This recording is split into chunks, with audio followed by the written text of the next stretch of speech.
Joining us from his home in LA, welcome Ravi Patel. So Ravi, obviously you and your best friend crying, that is not the picture of happiness, but it really is, because part of the journey includes friends and this search for these answers. You found a lot about yourself in therapy. You said you had this Jerry Maguire moment. uh, yeah, I mean, I feel like therapy was kind of my moment of, realizing that my work can be a vehicle for getting me closer not only to myself, but to my friends and family. Mm. And so when this opportunity came along, I kind of knew, I'm like, all right, I'm going to make something. Also, I've been on so many canceled shows. So I was like, this also might not last. So I'm going to make sure that this thing I make is in earnest, something that I really enjoy. And that way, if it goes away, it'll have been an awesome thing. I would be so sad if it had gone away. Let me tell you, as I said, we get a lot of books and shows and pitches in. I didn't know what to expect. I sat down, I binge watched all 4 episodes. I made my husband sit down and watch them, because you do take us on this journey, which we all go through, I think, on a daily basis. What does it mean to be happy? How do you know when you found it, or do you ever find it? And you went, I believe, was it Mexico, Denmark, South Korea, Japan? Why was it important to leave the U.S. in search of some of these answers?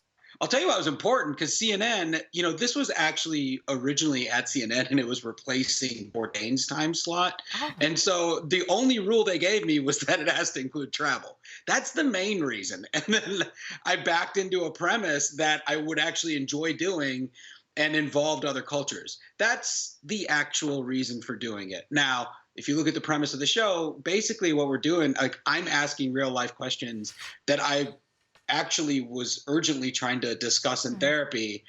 And then we found places around the world that was addressing those questions in their own unique way. So in essence, it was like a way of comparing the way we do things as Americans in a unique way that somewhere else, is doing it.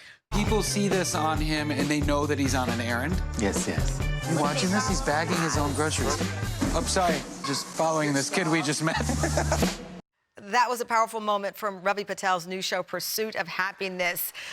Ravi, I'm going to tell you, so give us a quick backstory. This is Japan, and for some children, the rite of passage there. At age 6, their parents let them go and run an errand unsupervised. Yeah, so I went to Japan with my wife, and that episode is about parenting and overparenting, which is a plague in America right now. Japan is known for doing everything in the most innovative ways, and they raise really well-behaved kids. Up until the age of 6, they do this thing called extreme attachment, which is exactly what it sounds like. They keep the kid physically close to them, sleep together, all that stuff, kind of constantly until they turn 6. And then they have this, I don't know if you call it a tradition, but at the age of 6, it's called the first errand. And the kid, and we followed a kid who actually did this, is given like an ID card and a credit card, and he just walks through the city by himself to the grocery store to get groceries. And it was insane. I couldn't believe it. Listen, the next morning, my son is 18 months old. We have stairs in our house. I'm like, you're walking down alone because you're 18 months, and that kid in Ravi's documentary went to the grocery store. But you and your lovely wife talked about, like, I can't imagine a place in the United States where I would let my 6-year-old walk to run a grocery errand alone.